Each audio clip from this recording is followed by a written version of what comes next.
L'invité de la rédaction reçoit Olivier Hiro. Il est le président de l'Organisation des journalistes professionnels de Côte d'Ivoire. Avec lui, nous allons parler des grandes initiatives qui visent à reconstituer le couvert forestier ivoirien. Bienvenue sur le plateau de Midi 1 TV. Merci, merci. Vous êtes journaliste, un journaliste qui lutte pour la cause de l'environnement. Et on le sait tous, la Côte d'Ivoire a perdu une bonne partie de son couvert forestier de 1960 à aujourd'hui. Comment peut-on expliquer cet état de fait-là, Olivier Hiro? Très bien, merci de nous recevoir sur votre plateau. C'est pour nous un plaisir de chaque fois parler de l'environnement, mais aussi de la déforestation de notre pays.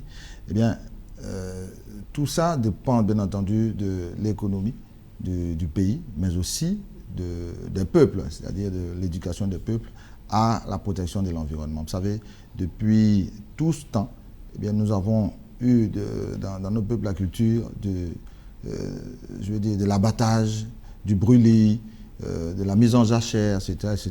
Et chaque fois coloniser des espaces verts à la recherche, de plantations de plus en plus grandes, de plus en plus vastes. Et donc tout ce phénomène, engrangé depuis la nuit des temps, eh bien, participe justement à la déforestation de notre pays. Et la forêt, eh bien, vous savez, quand elle disparaît, c'est toutes les espèces qui disparaissent. Ce sont donc des maladies qui remontent à nous, qui pensons vivre tranquillement en ville. D'accord. Pour sensibiliser donc la population sur l'importance de la forêt, vous accompagnez beaucoup d'institutions et le ministère des Eaux et Forêts, le ministère ivoirien des Eaux et Forêts, dans un projet très très intéressant, un projet dénommé Une école, 5 hectares de forêt. Quel est l'objectif principal de cette initiative-là? Très bien, vous savez, ça fait plus de 5 ans que nous sommes en partenariat avec le ministère des Eaux et Forêts, avec sa tête le ministre Alain Richard Donvaï, parce que le projet Une école, 5 hectares de forêt tombe à point nommé dans la mesure où, dans l'atteinte des objectifs du développement durable, il est certifié que nous devons travailler en partenariat. C'est un des axes aussi de cette atteinte. Et pour atteindre ces objectifs-là, il faut avoir des initiatives, non pas les garder pour soi-même, mais il faut faire en sorte qu'il y ait un partenariat entre tous les acteurs et les parties prenantes de ce projet. Et nous pensons qu'en tant que journaliste, mais aussi en tant que père de famille ou mère de famille, nous devons inculquer à nos enfants la protection de la nature. Et nous pensons que avec ce projet, nous pourrons mieux sensibiliser nos enfants parce qu'eux, demain, pourront effectivement passer ce message, transmettre ce message à leurs descendants, faire en sorte que chacun, à son niveau, puisse protéger la nature.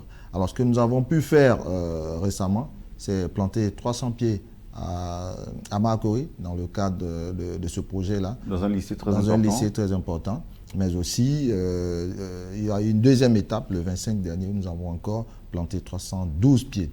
C'est-à-dire que dans chaque école qui a un espace à coloniser, eh bien, nous serons prêts, comme des soldats, justement, à sensibiliser ces enfants-là, mais aussi le corps enseignant et le personnel, faire en sorte que cette idée-là, eh bien, ne puisse pas mourir à la sortie ou bien au portail de l'école. Mais quelles sont vos réelles attentes dans le cadre de ce projet-là?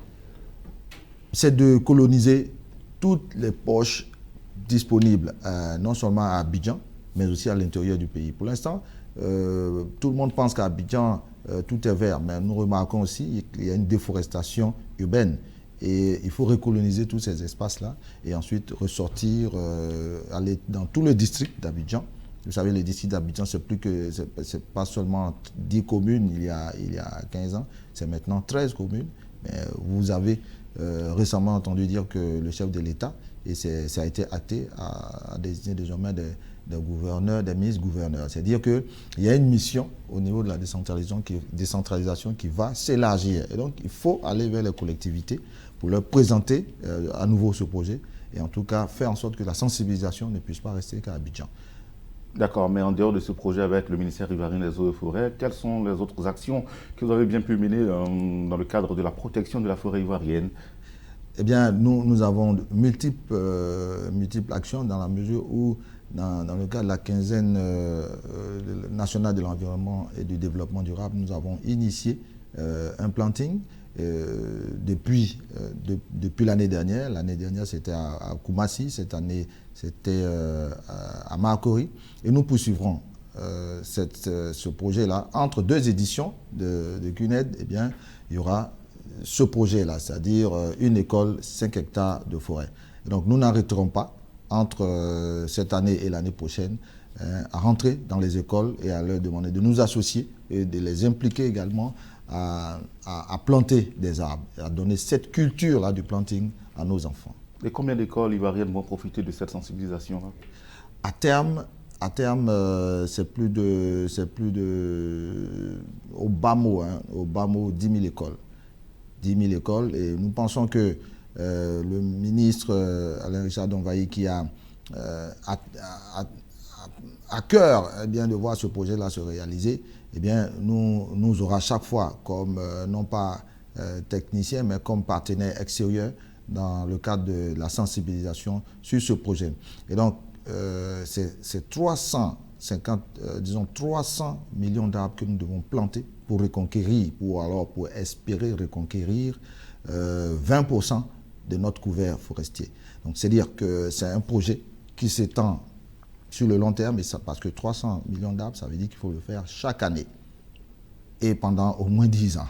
C'est-à-dire que nous sommes partis pour une solution durable, pourvu que les Ivoiriens suivent, pourvu que les Ivoiriens nous emboîtent le pas et pensent réellement environnement, et pensent réellement, disons, protection de notre forêt, et pensent aussi à l'avenir, c'est-à-dire laisser à nos enfants, à la postérité, quelque chose de potable, quelque chose de durable. D'accord, vous êtes président de l'OJPCI, l'Organisation des journalistes professionnels de Côte d'Ivoire. Dites-nous, est-ce que les médias ivoiriens jouent leur partition dans le cadre de la sensibilisation? Sinon, quel est le message que vous avez à leur passer ce matin? Eh bien, nous sommes en la matière des précurseurs du journalisme vert, parce que c'est plutôt vers ça que nous voulons nous tourner.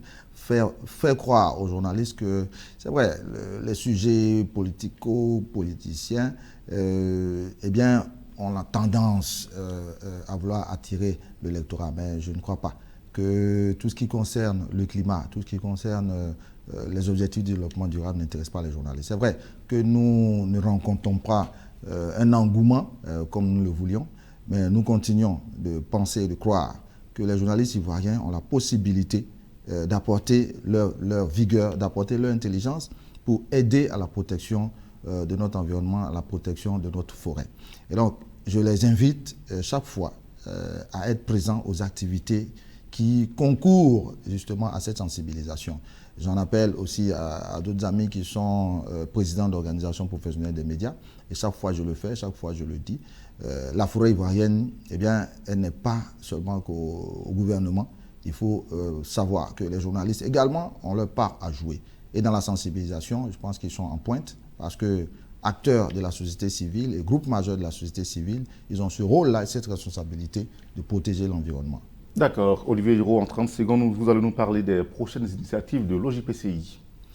Alors, dans très peu de temps, nous irons à Bassam pour un nettoyage de bordure de mer. Nous avons déjà effectué cette opération l'année dernière à Port-Boué, c'était à Djoufou.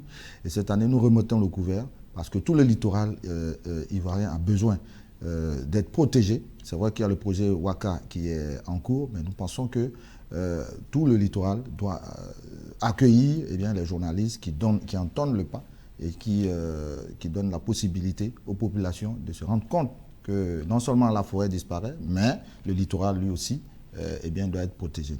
Le 2 novembre prochain, nous tiendrons à Yopougon la journée internationale, la fin de l'impunité pour les crimes commis contre les journalistes. C'est une de nos grandes manifestations et nous invitons les journalistes qui semblent ne pas être, je vais dire, au fait de cette journée internationale. Merci et à bientôt. Merci infiniment d'être passé sur le plateau de Midi 1. C'est moi qui vous remercie. C'est la fin de ce numéro de l'invité de la rédaction. Nous recevions sur ce plateau Olivier Hiro, il est le président de l'Organisation des journalistes professionnels de Côte d'Ivoire. Avec lui, nous avons parlé des initiatives visant à reconstituer le couvert forestier ivoirien. Merci de nous avoir suivis et bonne suite des programmes sur Midi 1.